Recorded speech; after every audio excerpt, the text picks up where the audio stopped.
오늘은 누가복음 6장 12절부터 19절 말씀 열심히 있는 믿음이라고 하는 제목으로 함께 은혜를 나누도록 하겠습니다.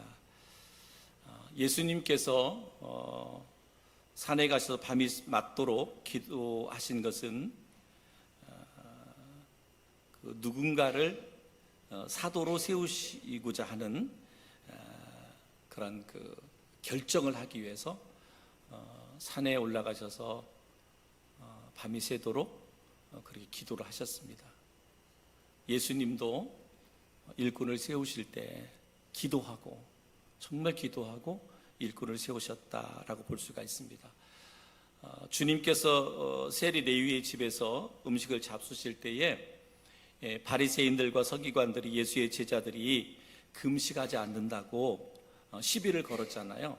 시비를 걸었을 때 그때 예수님께서 누가복음 5장 35절에 이렇게 말씀해서 그날에 이르러 그들이 신랑을 빼앗기리니 그날에는 금식할 것이니라 그랬습니다. 그러니까 예수님께서 죽음에 대해서 이제 예견하시는 그런 말씀인데요. 뭐예요? 이제는 예수님이 죽으시면, 그죠? 예수님이 죽으시면 뭐 하겠다는 거예요? 예수님이 죽으시면 그때는 제자들이 금식하게 될 거다, 이 말씀을 주시는 겁니다. 이 정황은 바로 예수님께서 이제 십자가의 죽으심에 대해서 이제는 말씀하면서 이제는 예수님께서 사도를 이제 세우시는 동기가 되는 거예요. 이제는 예수님이 떠나가기 때문에 이제는 사도들을 이제 세워야 되겠다라고 하는 동기가 되죠. 왜냐하면 인류에 대한 하나님의 은총은 개개인에게 적용되기 위해서는 그것이 성령의 강림 이후에 이어질 교회 사역으로 유임이 되기 때문에 그렇습니다. 지금은 예수님께서 지역에 다니면서 복음을 전했지만 이제는 그 복음 사역이 이제는 예수님께서 누구에게? 교회에게 위임을 하셨어요. 교회에게. 그러니까 교회는 예수님의 사역, 복음 사역을 위임받은 곳이 어디다? 교회다. 그래서 우리가 늘 기도할 때마다 우리가 기도하는 것 중에 하나가 뭐야? 교회의 사명. 교회의 사명은 영혼 구원이 있습니다. 영혼 사랑과 영혼 구원이 있습니다. 이것이 뭐예요? 이것이 예수님께서 이 땅에 교회를 세운 목적입니다. 그러니까 교회를 세우고 복음 사역을 위임해 준 게 교회다라고 볼 수 있습니다. 그러면 교회 사역, 이 교회 사역의 중추적인 역할을 할 일꾼들이 누구였느냐? 바로 사도들이었다라는 거예요.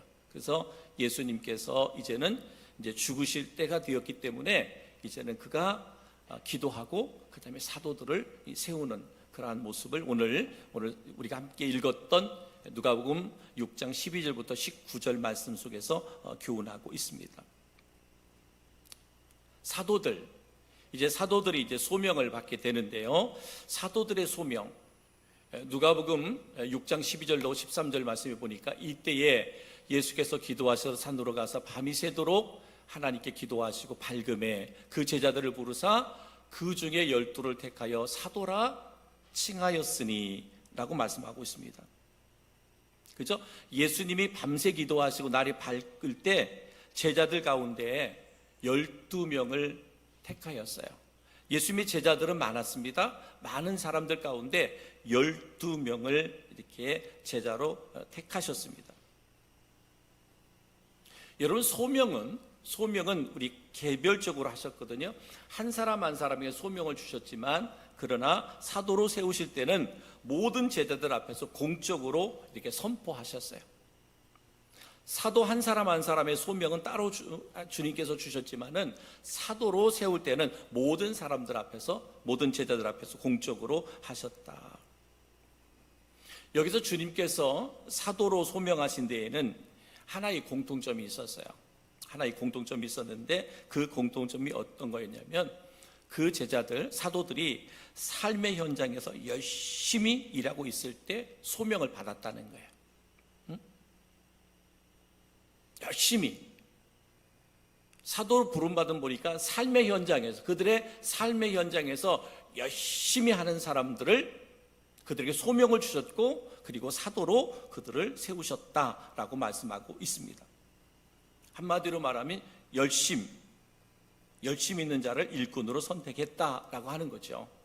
그렇기 때문에 항상 일꾼들에게는 뭐가 집중력이 있어야 돼요. 교회 일꾼은 집중력이 있어야 되고요. 그 다음에 추진력이 있어야 됩니다. 그리고 또 하나는 생명에 대한 성실성이에요. 영혼에 대한 성실성. 그러니까 정말 한 영혼을 사랑하는 마음이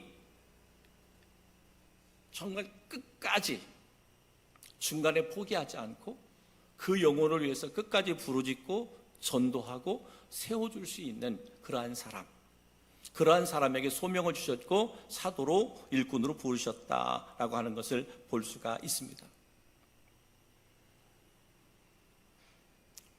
그것은 우리가 기본적으로 하나님의 제자들에게는 열심히 기본적으로 우리에게 있어야 된다라고 하는 것을 분명하게 교훈하고 있습니다. 그 열정은 어디에서 오느냐? 그 열정은 분명 그 사도들은 자신에게 준 삶의 현장에서 성실함과 열심을 가지고 일했던 사람들이거든요. 근데 그들에게 뭐가 임해요? 성령이 임하니까 그 열정 그대로 영혼 사랑하는 일에 모든 것을 쏟아붓게 되더라 하는 거거든요. 그렇기 때문에 오늘 우리가 예수님 믿고 하나님의 일꾼으로 부름받은 저희들이라면 이제 우리에게 필요한 건 뭐예요? 하나님이 택하여 부르셨잖아요. 그럼 우리가 성령 충만함을 더 입어야 된다는 거예요. 성령 충만함을 입어야 우리가 열심을 낼 수 있어요. 열정을 가질 수 있어요. 우리 그리스도인들, 저는 우리 성도 한 사람 한 사람에게 이런 열정과 이런 뜨거움이 있기를 주님의 이름으로 축복합니다. 열정 있는 그리스도인들. 주님은 이러한 자들을 찾았어요. 그리고 그들에게 소명을 주고 사도로 세웠다라고 볼 수가 있습니다. 그리고 사도들의 출신 성분들을 보니까 그랬습니다. 12명의 사도들이 있잖아요. 12명의 사도들이 있는데 그 12명의 사도들 가운데 11명은 갈릴리 지역의 사람들이었어요. 예수님이 활동했던 갈릴리 지역의 사람이었고 한 사람만 유다 지역의 사람이, 유대 지역, 가룟 유다. 이 가롯이라고 하는 말은 케롯이라고도 말하는데 그 헤브론의 남쪽에서 조금 떨어진 그 지역이래. 조그마한 도시라 그래요. 근데 거기에 있었던 열혈 청년이라고 합니다. 가룟 유다가 열혈 청년. 그래서 예수의 소문을 듣고 어땠어요? 그 갈릴리까지 예수님을 찾아왔어요. 그래서 예수님을 찾아왔던 사람, 이 가룟 유다였다라고 볼 수가 있습니다. 그래서 베드로, 안드레, 야고보, 요한, 그리고 빌립 다 베세다 출신이었다라고 볼 수가 있습니다. 그래서 요한복음 1장 44절에 보니까 빌립은 안드레와 베드로와 한 동네 베세대 사람이라고 이렇게 말씀하고 있습니다. 이 네 사람은, 지금 얘기했던 이 네 사람은 다 뭐예요? 어부 출신이고요. 어부 출신이고 또 제자 가운데 마태가 있는데 마태는 어떤 사람이에요? 마태는 세리였어요. 그죠? 마태는 세리. 그러니까 보니까 여러분 12명의 제자들 중에 12명의 제자 가운데 베드로와 그리고 도마는 당시에 열심당원이었다고 그래요. 열심당원. 근데 열심당원이란 말은 뭐 우리로 보면, 우리 일제시대 때로 보면 독립운동을 했을 만큼 그렇게 열심히 어떤 민족주의자들이었어요. 민족주의자들. 그러니까 어쩌면 뭐 베드로는 고기 잡는 어부였으면서도 그에게는 로마로부터의 자유를 얻고자 하는 그런 열망이 뜨거웠던 사람이었어요. 그러니까 예수님을 따라다니면, 예수님을 믿고 따르다 보면 그런 것들이 이루어지지 않을까 하는 그런 열심당원이었는데 예수님의 제자가 된 거예요.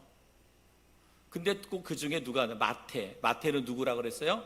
마태는 세리입니다. 세리. 그 당시에 유대인들에게 있어서는 죄인 취급을 받던 세리였습니다. 민족의 반역자야. 근데 여러분 한번 보세요. 지금 베드로와 도마 같은 경우는 열심당원이에요. 그리고 마태 같은 건 민족 반역자로 여겨진 사람이야. 그러니까 전혀 다른 사람, 같이 있을 수 없는 거예요. 뭐 우리가 쉽게 말하면 또 예를 든다면 독립운동을 하던 사람, 그리고 친일파. 근데 예수님이 뽑아서 뭘 삼은 거예요? 제자를 삼은 거야. 그러면 그렇다고 보면 한번 생각해 보세요. 지금이야 우리가 그렇지만 막 일본으로부터 독립을 하려고 하는 독립이 투사하고, 그 다음에 그냥 일본의 앞잡이가 돼가지고 뭐 민족을 어렵게 하는 사람, 이 두 사람을 예수님이 제자로 뽑았어요. 갈등이 있을 수 있잖아요. 근데 여러분, 이 갈등이 세상적으로는 갈등을 할 수 있는 요소들을 갖고 있지만, 이것이 어디에서? 복음 안에서는 문제가 되지 않는다는 거예요. 세상의 어떤 철학도, 세상의 어떤 가치도 복음 안에서는 문제가 되지 않습니다. 여러분, 복음이 내 안에서 역사하지 않으니, 하나님의 영이 내 안에 역사하지 않으니까 모든 게 다 문제인 거예요. 교회 안에 마찬가지예요. 교회 안에 각기 다른 사람들이잖아요. 생각이 다르고요, 삶의 목적이 다를 수 있고요, 가치관이 다를 수도 있고요, 살아온 삶의 환경과 배경이 다 다를 수 있잖아요. 여러분, 내 생각을 가지고 교회 안에서 신앙생활을 하려고 생각해 보세요. 교회는 맨날 싸움만 일어날 거예요. 갈등만 일어날 거예요. 근데 건강한 교회가 되려면 어떤 교회가 돼야 돼요? 복음 안에서 하나가 되는 교회가 돼야 돼요. 복음 안에서 하나, 그죠? 복음 안에서 하나가 될 때만 진정한 하나님의 거룩한 일들을 감당해낼 수 있다, 이 말입니다. 예수님께서 제자들을, 사도들을 세우실 때 뭐 했다고 그랬어요? 산에 올라가셔서 밤이 새도록 기도했다 그랬어요. 그러면 예수님이 오늘은 사도 세워야 되니까 오늘 한번 올라가서 기도해야 되겠구나, 그리고 한번 올라갔겠어요? 아니에요. 주님은 늘 기도하시던 분이었어요. 하나님이신 예수님도 사역 앞에서는, 예수님의 그 사역 앞에서는 뭐 했다? 기도했다라는 거예요. 그가 기도하고 각기 다른 사람들을 모아서 사도로 세운 거예요. 여기에 놀라운 하나님의 역사가 나타나잖아요. 말씀드린 것처럼 민족의 반역자, 열심당원, 근데 복음 안에서는, 그리스도 안에서는 그것이 문제가 되지 않더라는 거죠. 사명 앞에서는, 소명 앞에서는 문제가 되지 않더라고 하는 것이죠. 사랑하는 성도 여러분, 저는 오늘 우리 그리스도인들에게 이런 은혜가 있기를 주의 이름으로 축복합니다. 특별히 제자들 가운데 보면 크게 뛰어난 사람들이 없었어요. 고린도전서 1장 26절에 보면, 형제들아 너희를 부르심을 보라, 육체를 따라 지혜로운 자가 많지 아니하며 능한 자가 많지 아니하며 문벌 좋은 자가 많지 아니하도다 그랬습니다. 그렇게 뛰어난, 세상의 조건이 그렇게 뛰어난 사람들이 그렇게 많지 않았습니다. 그런데 뭐예요? 진리에 대한 순수한 열망과 영혼 구원에 대한 불타는 가슴, 마음이 그들에게는 있었다는 거예요. 주님께서는 그것을 보았어요. 그들의 열정을 보았어요. 영혼에 대한 성실성, 영혼 사랑에 대한, 영혼 구원에 대한 성실성을 주님은 보신 거예요. 그래서 그들은 세상적인 조건으로는 부족한 것이 많고 연약한 부분도 많지만 주님은 그들을 택하여 부르셨던 것을 볼 수가 있습니다. 주님이 이러한 자들을 통해서 인류 구속 사역의 중추적인 인물들로 세우시고 하나님의 영광을 세세히 드러나게 하셨습니다. 12명의 제자 가운데 가룟 유다만 빼놓고는 그저 다 복음을 위해서 기꺼이 자신의 생명들을 내어줄 만큼 기꺼이, 요한만 빼고는 그렇게 순교자가 다 되잖아요. 복음을 위해서라면, 하나님의 나라와 하나님의 뜻을 이루는 일에 있어라면 기꺼이 자신의 모든 것을 내어주었던 것을 볼 수가 있습니다. 그렇게 주님께서 뽑았던 제자들이지만 그래도 제자들에게도 부족함이 있었어요. 그 어떤 부족함이 있었느냐? 누가복음 22장 24절에 보니 또 그들 사이에 그중 누가 크냐 하는 다툼이 난지라. 예수님께서 그렇게 기도하고 그렇게 사도로 세웠지만 그들 안에도 여전히 육의 모습은 살아있더라. 우리들 마찬가지잖아요. 저희들도 열심히 하나님의 뜻대로 살아보려고 몸부림치지만 그러나 또 되돌아보면 육의 모습들이 우리에게도 보여지잖아요. 제자들에게도 육의 모습이 보여졌어요. 그들의 연약함의 모습이 보여졌습니다. 그런데 그렇게 연약했던 그들 가운데도 성령 강림 이후에 그들은 놀라웁도록 일사불란하게 복음 사역에 뛰어들었던 걸 볼 수가 있습니다. 성령. 그래서 예수님께서 우리 말씀 계속 공부했지만은 예수님께서도 뭐예요? 제자들 부활하신 후에 제자들 가운데 나타나셔서 뭐라 그랬어요? 성령을 받으라. 그래요? 성령을 받으라. 제자로 파송하기 전에 예수님이 승천하시기 전에 그들에게 왜 약속한 말씀을 성령을 받으라. 그리고 제자로 파송하게 되는 걸 볼 수가 있습니다. 그렇습니다, 여러분. 우리 연약하잖아요. 이미 주님께서 우리의 열정과 열심과 그 영혼 사랑에 대한 뜨거움을 보고서 우리를 택하시고 부르셨고 우리에게 사명을 주시고 우리에게 귀한 직분을 주셨지만 그러나 우리 또 연약하고 또 연약해서 쓰러지고 넘어질 수 있어요. 그런데 내 안에 뭐가? 하나님의 영으로 충만하니까 이제는 더 이상 그들이 방황하지 않더라. 흔들림이 없더라 라고 말씀하고 있습니다. 사랑하는 성도 여러분, 다시 말씀드립니다. 우리 여러분 성령으로 충만하셔야 돼요. 성령으로 충만해야만 여러분에게 맡겨주신 하나님의 사명을 감당할 수 있습니다. 성령으로 하지 않으면, 지금 이 시대에 성령으로 하지 않으면 어떠한 열매도 맺을 수가 없어요. 교회 안에서 여러분이 하시는 일, 그것이 어떠한 일이든, 여러분의 가정에서 하는 일이 어떠한 일이든, 여러분의 직장과 사업장에서 하는 일이 어떠한 일이든 내가 하나님의 영으로 충만한 가운데 행하면 거기에 열매가 맺혀지게 돼 있다라고 하는 거예요. 그렇기 때문에 다 한 사람 한 사람 성령으로 충만한 은혜가 있기를 주님의 이름으로 축복합니다. 그래서 사도들의 인물을 보니까 어땠느냐? 요한복음 1장 56절에 요한은 물로 침례를 베풀었으나 너희는 몇 날이 못되어 성령으로 침례를 받으리라.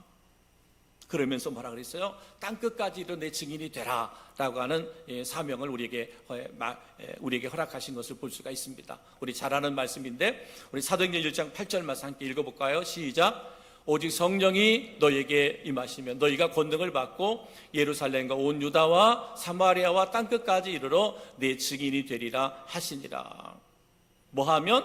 성령이 너희에게 임하시면, 그죠? 성령이 너에게 임하시면 너희가 능력을 받으라는 거예요. 성령의 능력을 받고 예루살렘과 유다와 사마리아와 땅끝까지 이르러 복음의 증인, 예수님의 증인이 되라 라고 하는 그러한 사명을 주셨습니다.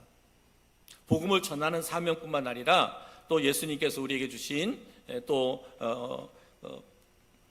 임무가 있습니다. 그것이 마태복음 28장 19절부터 20절 말씀인데요. 한번 또 아는 말씀이니까 더 한번 읽어보겠습니다. 시작. 그러므로 너희는 가서 모든 민족을 제자로 삼아 아버지와 아들과 성령의 이름으로 침례를 베풀고 내가 너희에게 분부한 모든 것을 가르쳐 지키게 하라. 볼지어다 내가 세상 끝날까지 너희와 항상 함께 있으리라. 아멘. 이제는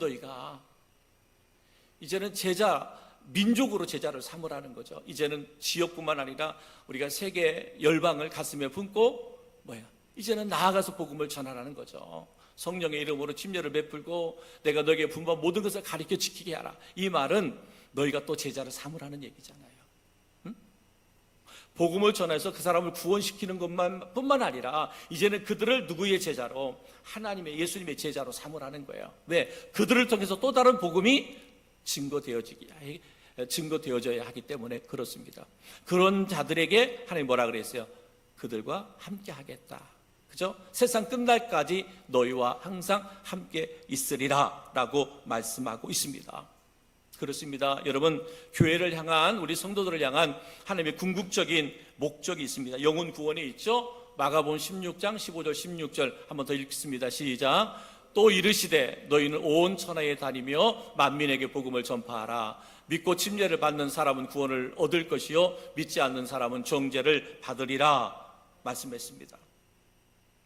하나님께서요 우리를 택하시고 우리를 구원하시며 은총을 베푸신 것도 바로 이러한 복음의 증인 그리고 제자를 삼아라, 영혼을 구원하라 라고 하는 임무의 계승자들이에요. 하나님께서 교회를 세우셨고 그 교회를 통해서 복음의 사역을 감당하게 하시도록 사도들을 세우셨다 그랬잖아요. 이곳에 저희 교회를 세우시고 우리에게 거룩한 사명을 주셨잖아요. 그리고 그 사명을 감당하도록 여러분들을 일꾼으로 세워주신 거예요. 여러분 한 사람 한 사람을 이 재단 위에 이 교회의 일꾼으로 세워주신 거예요. 보내주신 거예요. 항상 이런 확신을 가지고 살아가야 돼.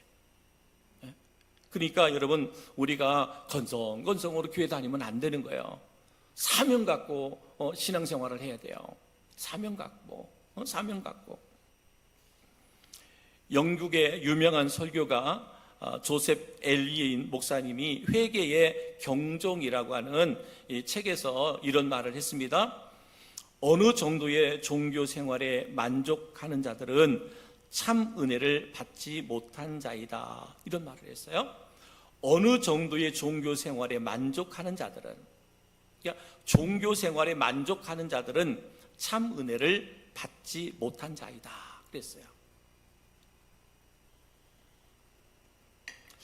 종교 생활에 만족하는 자들은 참 은혜를 받지 못한 자들이다. 이 경고의 말씀으로 주신 거거든요.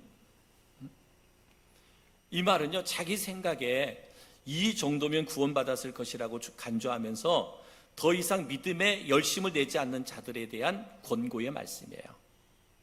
나는 구원받았어. 나는 하나님의 백성이고 하나님의 자녀야. 나는 이제 할 만큼 했어. 이렇게 믿음에 열심을 내지 않는 사람들, 그들은 뭐라고요? 종교 생활에 만족하는 자들인데 이러한 사람은 참 은혜를 받지 못한 사람이다. 내 열심과 내 만족, 그죠? 내가 기준을 세우는 거예요. 그죠? 신앙생활하면서 내가 기준을 세우는 거예요. 이 정도면 내가 열심히 하는 거라고 생각하죠. 그리고 그리고 스스로 만족하는 거예요. 이 정도면 됐지. 이런 사람은 참 은혜를 받지 못한 사람이다. 여러분 한번 생각해 보세요. 주님의 은혜가 내게 와 닿으면 와 닿을수록 내가 주님을 위해서 더 헌신하지 못한 것 때문에, 주님을 위해서 내 자신을 드리지 못한 것 때문에 애통해 할 수 있어야지. 나는 이 정도면 됐지. 이 정도 열심히 했으면 된 거지. 스스로 내 열심과 내 만족에 있는 사람. 여러분, 믿음의 열심은 끝이 없습니다. 믿음의 열심은 끝이 없어요. 그러니까 여러분 늘 강조하잖아요. 제가 여러분 말씀드리잖아요. 믿음의 열심은 언제까지? 주님께서 내 영혼을 부를 때까지예요. 주님께서 내 영혼을 부를 때까지 믿음의 열심이 있어야 돼요. 이것을 소망하고 살으세요. 이것을 여기에 대한 소망을 갖고 살아요. 여러분 생각해 보세요. 내가 열심히 믿음으로 헌신하다가 어느 날 딱 이제는 아무것도 기억이 안 나. 예수님이 누군지, 하나님이 누군지, 천국이 누군지, 교회가 누군지, 사명이 뭔지 전혀 기억이 안 나. 여러분 그런 분 많습니다. 그런 분 많아요. 그러면 안 되잖아. 여러분 제가 개인적으로 아는 분은 아닌데 옆에 분으로 통해 아는 분이에요. 정말 점잖게 목회했던 분이에요. 목사님이 점잖게 목회, 정말 누가 봐도 점잖은 목사님이시고 그렇게 정말 깨끗한 그렇게 목사님이셨어요. 그때 말년에 치매가 왔어요. 근데 치매가 오셨는데 치매가 와도 좀 괜찮으면 좋겠는데 그렇게 점잖고 깨끗했던 목사님이 요양원에 가서 그 치매가 아무것도 모르잖아요. 그냥 막 옷을 벗고 다니는 거예요. 남자든 여자든 상관이 없어요. 막 그냥 뭐 목회할 때 그냥 점잖지도 않고 막 그랬다면 좀 그런가 보다 그러겠는데, 너무 점잖하게, 너무 깨끗하게 그랬는데 치매가 딱 와갖고 그렇다 그래요. 그래서 목사님이 하는 요양원에 있는데 너무너무 안타깝다. 그러면 그 목사님에게 구원이 없어서 치매가 왔느냐? 그건 아니잖아요. 너무 이제 이미 하나님의 나라 가셨는데, 그 얘기를 들어 너무너무 안타까운 거예요. 여러분, 믿음은 끝이 없어요. 제가 그 목사님을 비하하려고 이 말씀을 드리는 게 아니에요. 치매가 죄 때문에 오는 게 아니잖아요. 그죠? 그것 때문에 오는 거 아니에요. 그러나 오늘 말씀해 보니까 믿음의 열심은 끝이 없다. 그런 그 뜨거움과 사모함이 있어야 돼요, 여러분. 주님 나라 갈 때까지 내 믿음이 식어지지 않도록 열심을 가지고 사명 감당할 수 있게 해달라고 그렇게 기도해야 돼요. 이 정도면, 나 교회에서 이 정도 하면 되는 거지 뭐. 누구보다 더 열심히 하는데 이 정도면 되지. 그래서 다 내 열심이라는 거잖아요. 그리고 내 만족이라는 거잖아요. 그러면 안 돼요. 여러분, 그러면 안 돼요. 열심을 가져요. 열심을. 그래서 잠언서 4장 18절에 보면 이렇게 말씀했습니다. 잠언서에 보면 어리석은 자는 어리석음을 기업으로 삼아도 슬기로운 자는 지식으로 면류관을 얻는디다.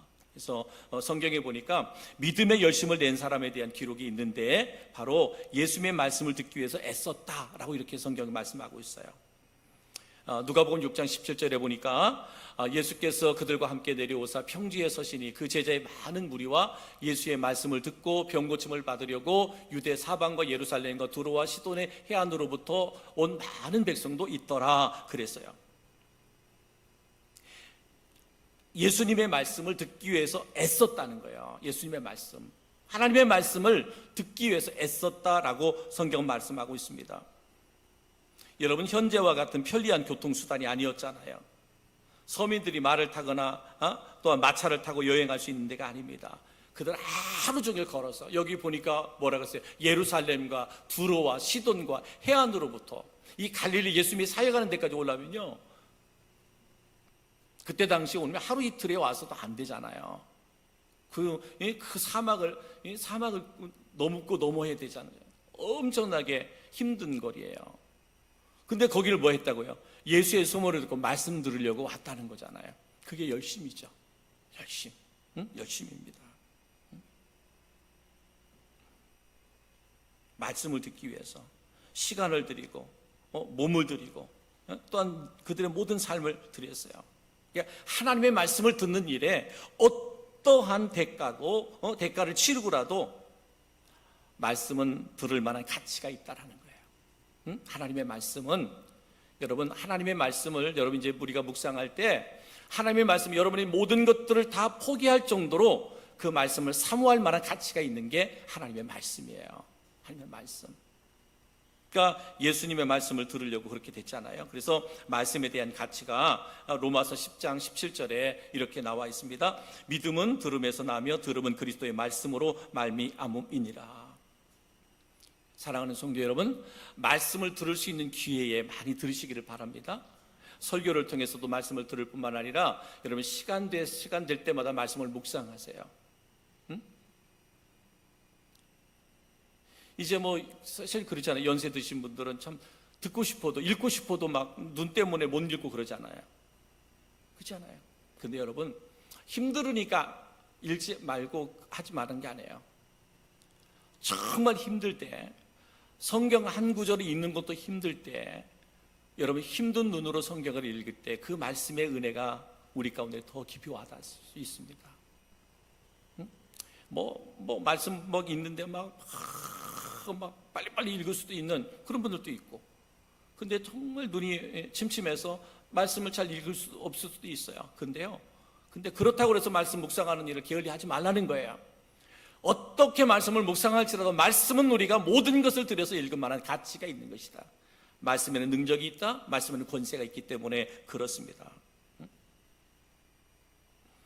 여러분, 말씀을 듣는 것은 우리의 삶의 가장 중요한 행위가 됩니다. 말씀. 그래서 예수님께서 그 마리아의 가정에서 열심히 음식을 만드는 마르다보다 예수님의 그 턱 밑에 서서 예수님의 말씀을 들으려고 했던 마리아를 예수님이 축복해 주셨잖아요. 음식 정말 너무나 귀하신 예수님에게 좋은 음식을 대접하려고 하는 마르다의 마음도 주님은 아셨어요. 근데 그보다 더 중요한 게 뭐다? 하나님의 말씀. 하나님의 말씀을 듣는 것이 더 귀하다라고 하는 거죠. 그렇습니다. 이런 말씀은 우리에게 구원의 능력을 가져다 줍니다. 요한복음 5장 24절 말씀, 내가 진실로 너에게 이르노니 이 내 말을 듣고 나 보내신 이를 믿는 자는 영생을 얻었고 심판에 이르지 아니하나니 사망에서 생명으로 옮겼느니라 그랬습니다. 말씀에는 구원의 능력이 있다. 또 디모데후서 3장 15절에 보면 이렇게 말씀합니다. 또 어려서부터 성경을 알았나니 성경은 능히 너로 하여금 그리스도 예수 안에 있는 믿음으로 말미암아 구원에 이르는 지혜가 있게 하느니라. 하나님의 말씀인 성경에 귀를 기울이는 우리 성도들 되기를 주의 이름으로 축복합니다. 내가 해야 할 그 무엇보다도 중요한 것은 말씀에는 나를 구원할 수 있는, 구원으로 인도하는 능력이 있다라는 거죠. 말씀에는 나를 변화시키고 또 나에게 새로운 소명과 사명을 주는 능력이 어디에서 있다? 하나님의 말씀에 있다. 그러니까 우리가 성령으로 충만해야 된다 그랬잖아요. 성령으로 충만하여 소명을 우리가 발견한다고 깨닫고 나아갈 수 있다 그랬는데, 하나님의 영이 충만할 때 그 충만함 가운데 말씀을 묵상하면 말씀이 능력이 되게, 말씀이 권세가 되는 거예요. 말씀이 지혜라고 그랬죠. 구원케 하는 지혜뿐만 아니라 우리가 이 땅에 살아갈 수 있는 삶의 지혜가 어디에서 온다? 말씀에서 온단 말이에요. 그러기에 말씀을 묵상하는 일에 열심을 할 수 있는 우리 성도들이 되기를 주님의 이름으로 축복합니다. 또 하나 마지막에 보니까 뭐 있느냐면 인생의 문제를 해결하기 위해서 힘썼다 그랬어요. 인생의 문제를 해결하기 위해 힘썼다. 우리의 삶에는 여러 가지 문제들이 있어요. 그래서 여러 가지 문제가 있는데 그 문제들 가운데, 여러 가지 문제들 가운데 하나가 뭐냐면 육신의 병의 문제, 육신의 질병의 문제죠. 육신의 질병의 문제입니다. 그래서 누가복음 6장 17절에 보니까 병 고침을 받으려고 그랬습니다. 여러분, 이 병든 자들이요, 여러분 생각해 보세요. 병든 자들이 예수님께 나오기 위해서 얼마나 많은 노력이 필요합니까? 병든 몸으로 장거리 여행을 한다는 것은 어려운 일입니다. 어려운 일이잖아요. 그런데도 그들은 이 육신의 병의 문제를 해결받기 위해서 그들은 뭐예요? 열심을 다한 거예요. 혹이라도 여러분 질병과 병마와 싸우는 지체들이 있습니까? 하나님은 전지전능하신 분이잖아요. 능력의 하나님이시잖아요. 하나님에게는 불가능이 없습니다. 요즘에는 가뜩이나 뭐였죠? 의료 분쟁이 있어가지고 큰 병원 가지도 못하잖아요. 이럴 때 우리에게 더 필요한 게 뭐예요? 믿음이에요. 저는 그런 생각도 주더라고요. 막 의사들이 파업하고 막 지금 병원들이 안 하잖아요. 근데 아픈 사람들이 안 생기느냐? 그런 건 아니잖아요. 아프잖아요. 병원 또 가야 되잖아요. 근데 지금 그게 어렵잖아요. 어렵습니다. 그러면 그죠? 모든 것의 의사 되신 우리 예수님, 어쩌면 이 시대에 이런 일들이 우리 사회 가운데 일어나고 있다라는 것, 한국 땅에서 일어나고 있다라는 것은 하나님을 더 찾으라. 응? 하나님을 더 찾아라. 예수님을 더 의지해라. 저는 우리 성도들이 그렇게 믿음으로 사인으로 받았으면 좋겠어요. 매달려야죠. 오늘 보세요. 육신의 병의 문제를 해결받기 위해서 그 병자들이 예수의 소문을 듣고 예수님의 말씀을 듣고자, 예수님을 통해서 치료받고자 예루살렘에서, 두로에서, 시돈에서, 해안가에서 병든 자들이 그렇게 몰려왔다 그러잖아요. 열심이잖아요. 열심. 하나님께 매달릴 수 있기를 바랍니다. 우리의 연약함 때문에, 질병 때문에 난 이래서 힘들고 저래서 힘들고 원망하고 짜증내지 말고, 이럴 때일수록 더욱더 하나님 앞에 부르짖고 기도하고 하나님께 인생을 맡기세요. 그 열심, 그 열정, 주님은 그 열정을 보고 사도로 부르셨잖아요. 저는 우리들의 그런 열정이 있어지기를 주님의 이름으로 축복합니다.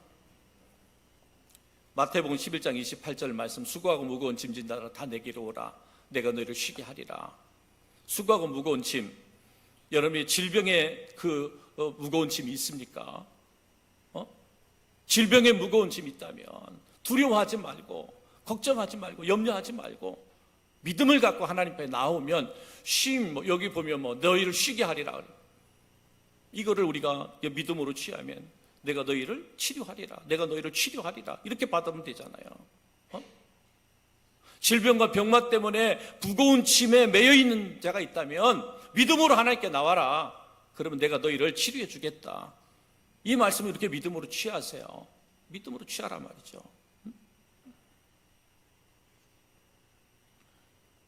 마태복음 8장 17절에 이렇게 말하면, 이는 선지자 이사야를 통하여 하신 말씀에 우리의 연약한 것을 친히 담당하시고 병을 짊어지셨도다 함을 이루려 하심이더라. 우리의 연약함을 누가? 예수님이 친히 담당하셨다는 거예요. 모든 우리의 질병과 연약함을 예수님이 친히 담당하셨어요. 그것을 믿으라는 거잖아요. 믿으라는 거예요.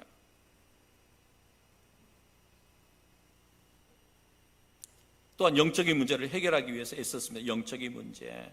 여러분, 우리가 병만 고침받으려고 교회를 다니거나 신앙생활하는 것은, 이것은 잘못된 일이죠.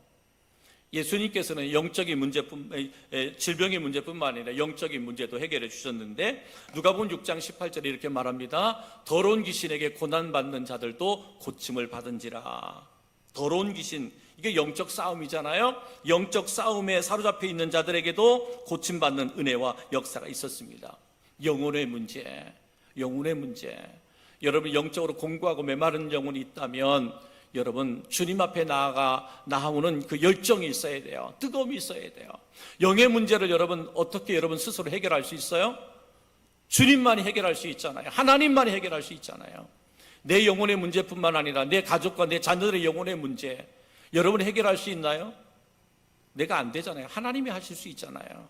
하나님이 하셔야 돼요. 하나님이 하셔야 돼요. 여러분 인생의 문제 하나님이 해결해 주셔야 되잖아요. 그러면 뭐예요? 하나님 앞에 모든 것을 내가 맡길 수 있어야 돼요. 하나님께 모든 것을 내가 맡길 수 있어야 돼요. 하나님과 예수님과의 관계, 올바른 관계를 맺기 위한 열정과 뜨거움이 우리 가운데 있어져야 됩니다. 마가복음 5장 27절 29절 말씀에 지난번에도 말씀드렸는데요, 예수의 소모를 무리 가운데 끼어 뒤로 와서 그의 손에 옷을 대니 이는 내가 그의 옷에만 손을 대어도 구원을 받으리라 생각하밀어라. 이에 그의 혀로 근원이 곧 마름에 병이 나온 줄을 몸에 깨달으리라 라고 말씀하고 있습니다. 12일의 혈유병으로 고통당했던 여인이 그의 마음속에 내가 예수님의 옷만 만져도 내 병이 나으리라고 하는 확신이 있었습니다. 그래서 주님 앞에 살짝 나와서 주님의 옷자를 만졌을 때 내 몸에서 그 혈유병의 근원이 깨끗하게 치유된 것을 몸으로 느꼈다라고 말씀하고 있습니다. 여러분, 예수님을 만나니까 여러분, 그냥 예수님의 옷자락을 만난 것이 이게 만진 것이 끝이 아니에요. 이 여인이 예수님을 만난 거예요. 그 열정, 그 뜨거움의 열정이 예수님을 만난 거예요. 예수님을 만났기 때문에 병이 치료된 거지.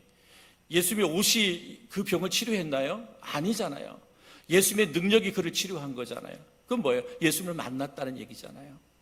사랑하는 성도 여러분, 우리의 열심이 예수님과의 관계, 예수님과의 만남을 통해서 관계가 온전하게 되어질 때 인생의 문제가 해결되는 거예요. 이 혈유병 여인은 그냥 혈유병이 치유된 게 문제가 아니잖아요. 뭐라 그랬어요? 옷에만 손을 대어도 구원을 받으리라 확신이 있는 거예요. 구원을 받으리라 확신. 인생의 문제가 해결됐잖아요. 질병의 문제뿐만 아니라 인생의 문제가 해결됐습니다. 사랑하는 성도 여러분, 예수님은 일꾼을 세우기 위해서 밤이 새도록 기도했습니다. 사도, 교회의 사역을 위임할 수 있는 복음 사역, 영혼 구원의 사역을 이제 교회에 위임했고 그 교회를 다스릴 수 있는 사도를 세워 주셨습니다. 누구를? 열심 있는 사람들을 택하여 소명을 주셨습니다. 말씀드렸습니다. 내 열심과 내 만족을 하나님이 기뻐하지 않습니다. 영광도 되지 않습니다. 우리의 믿음은 끝까지 충성하고 끝까지 열심 내야 돼요. 응? 믿음의 열심은 하나님의 말씀을 듣는 일에 열심을 가져야 되고요, 내 인생의 문제를 해결하는 데 열심을 내야 돼요. 열심히 있을 때 누가? 주님이 일하시고 주님이 역사하신다라고 말씀하고 있습니다. 그래서 오늘 열심 있는 믿음을 가지고 열심을 행하면 하나님이 일하시고 하나님이 역사합니다. 저는 저희 교회가 또 믿음의 성도들이 또 믿음의 가정이 이렇게 열심 있는 믿음을 통해서 하나님의 놀라운 역사를 경험하고 체험하고 확신할 수 있기를 주님의 이름으로 축복합니다. 특별히 오늘 이제 27일에 우리 지역 어르신 초청해서 또 경도잔치를 하는데 우리가 마음과 열심을 다해서 우리가 하나 돼서 얼마나 오실는지 모르겠어요. 뭐 많이 오시든 적게 오시든 우리가 할 수 있는 건 최선을 다해서 섬기는 거거든요. 복음을 나누는 거거든요. 거기에 하나님의 은혜가 임할 줄 믿습니다.